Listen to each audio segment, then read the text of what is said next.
Welcome back, everyone. Ready for another deep dive? I think so. Always up for a good deep dive. Today we're looking at a story that's been told and retold for centuries, the story of Mary, the mother of Jesus. Oh, interesting. I think even if we think we know the story pretty well, there's always something new to discover. Yeah, especially when we think about what her story might mean for us, like today, you And know? exactly, and that's what makes this deep dive so fascinating, I think. Right. So, Mary's story really highlights this idea that even in the midst of everyday life, the extraordinary can just boom, appear. It really does. We're talking about, a young woman, probably a teenager, living an ordinary life, and suddenly she's told she's going to give birth to the Son of God. Whoa, right. Talk about unexpected news. That's the moment we call the Annunciation, when the angel Gabriel visits Mary. It's a pretty incredible moment to think about. How would we react if we were in her shoes? Makes you wonder. I know I'd probably have a million questions, maybe even a little doubt. Me too. But in Luke 1.31, the angel tells Mary, "You will conceive and give birth to a son, and you are to call him Jesus." And Mary's response in Luke 1.38 is even more remarkable.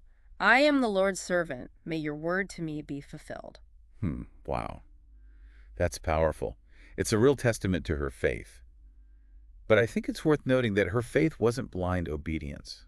What do you mean? Well, she actually questions the angel at first. She's trying to understand how this could be possible. Yeah. She's engaging with her faith. That's a good point.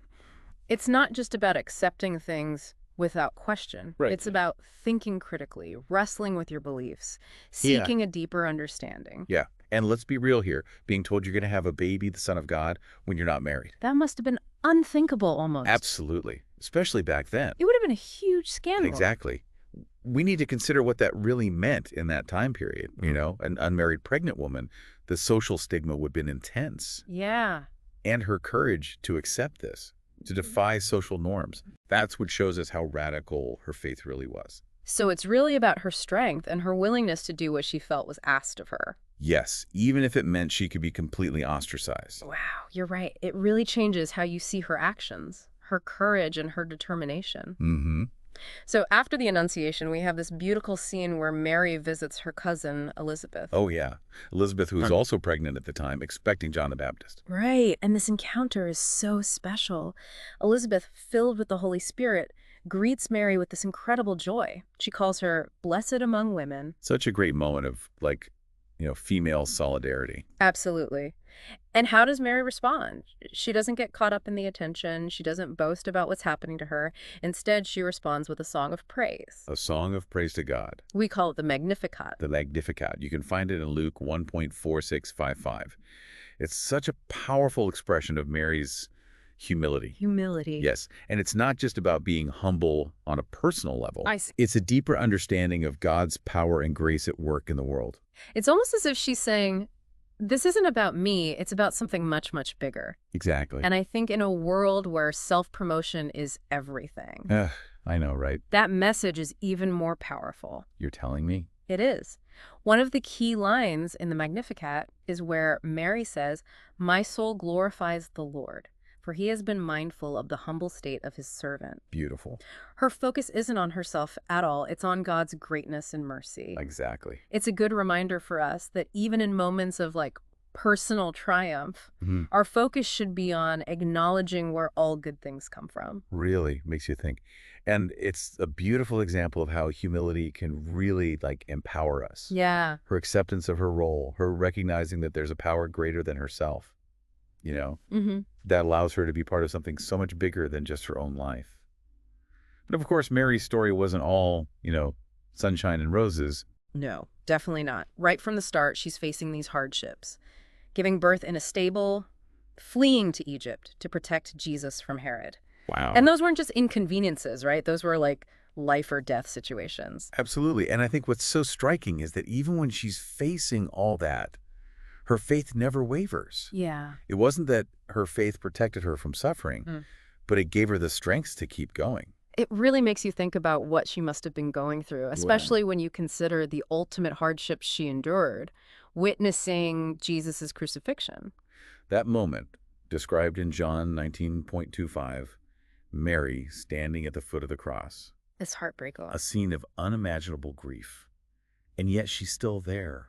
It says so much about her resilience, her unwavering love. It's a powerful image. It offers comfort and I think inspiration to anyone who's facing their own struggles. For sure. It reminds us that even when things are at their darkest, when we feel like giving up, there's strength that can come from faith, from love. And I think what often gets overlooked is that Mary's story isn't just about the divine or the miracles. It's about a mother, Right. a caregiver, a human being going through the ups and downs of life, just like us. That's so true. She was Jesus's first teacher, the one who cared for him, who guided him in his childhood. And in Luke 2:9, we see this detail. After the shepherds visit baby Jesus, it says, Mary treasured up all these things and pondered them in her heart. Ah, I love that verse. It's so simple, but it tells us so much about who she was. It really does. She wasn't just going through the motions. She was really thinking about what was happening, trying to understand it. It reminds me that sometimes the most important moments aren't the big dramatic ones, Right. but those quiet times when we take a moment to reflect, to let things really sink in. I think we can all learn from that. Me too. Whether we're parents or mentors or friends, Mary's attentiveness, her willingness to really think about the meaning of things, even small events. Absolutely. It's like a reminder to be mindful. Yeah, to be present in each moment. To cherish those everyday experiences, the people we encounter, to find the meaning in them. It's a good reminder. It is. As we've been talking about all these different parts of Mary's story, it's amazing how much her example still resonates with people, even today. I know, across different cultures, different times. It really is. It shows how universal the human experience really is, doesn't it? It does. We might not be having angelic visits, but we all experience uncertainty, joy, sorrow, love, all those things. Exactly. And Mary's journey through those experiences, it's like a timeless guide for how we can navigate our own lives. I like that. One thing I think people forget is that Mary wasn't just passively letting these events happen to her. She made choices. Yeah. She wrestled with her faith. Right. She ultimately embraced her destiny. You see it in how she responds to the Annunciation. Right? Yeah. She could have said no to the angel. Absolutely. Yeah. But she chooses to trust in God's plan. And that choice, that act of faith. It really did change history. It reminds us that even ordinary people can make incredible contributions to the world. That's a great point.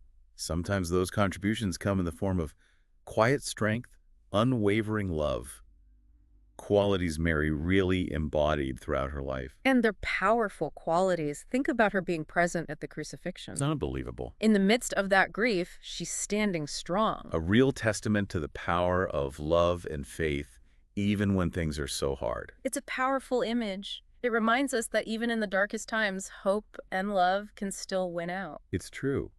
And what's fascinating is how Mary's story continues to inspire people even now. Artists, writers, theologians, across cultures throughout history. That's true. You see her in so many works of art. Her story has been interpreted and reinterpreted in so many different ways. It really shows the power of her story.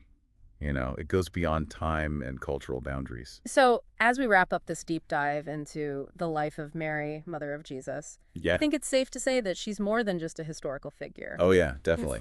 She represents faith, humility, perseverance, love, and her story has valuable lessons for all of us. No matter what we believe or where we come from. That's the beauty of it. It really is. Yeah. So much we can learn from Mary. I know. It's almost like what stands out to you the most in her story? Oh, that's a good question. You know, I think for me, it's her quiet strength. It's not loud or showy, but it's always there. She just perseveres, you know, through all those challenges. Right. She never gives up, even when things are incredibly difficult. And that's inspiring, isn't it? To think that even when we're going through tough times, we can find that inner strength to keep going, just like Mary did. Yeah, absolutely. And it's not just about enduring hardship either. It's about how she approaches those challenges with a sense of humility, of acceptance. She doesn't try to fight against what's happening. Right. It's more like she surrenders to a higher power, a bigger plan. And that surrender, I think, is what gives her the strength to face whatever comes her way. It's a really powerful lesson for us today. It is, because let's be honest, life throws curveballs at everyone.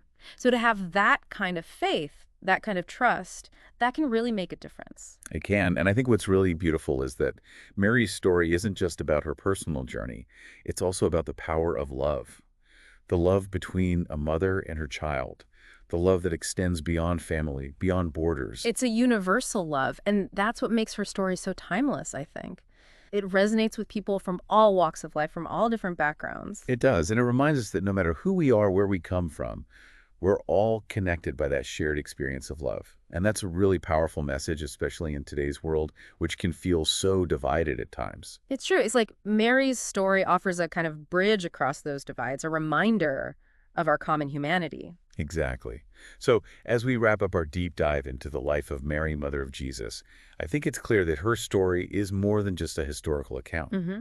It's a source of inspiration, a guide for how to live with faith, humility, and love, even in the face of extraordinary circumstances. And I think that's a message we can all take to heart no matter where we are in our own journey.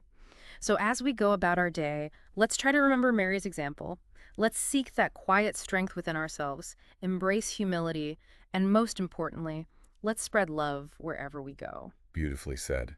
And on that note, thanks for joining us on this fascinating journey. Until next time, keep exploring, keep learning, and keep discovering the extraordinary in the everyday. Absolutely. And remember, there's always something new to uncover. See you next time.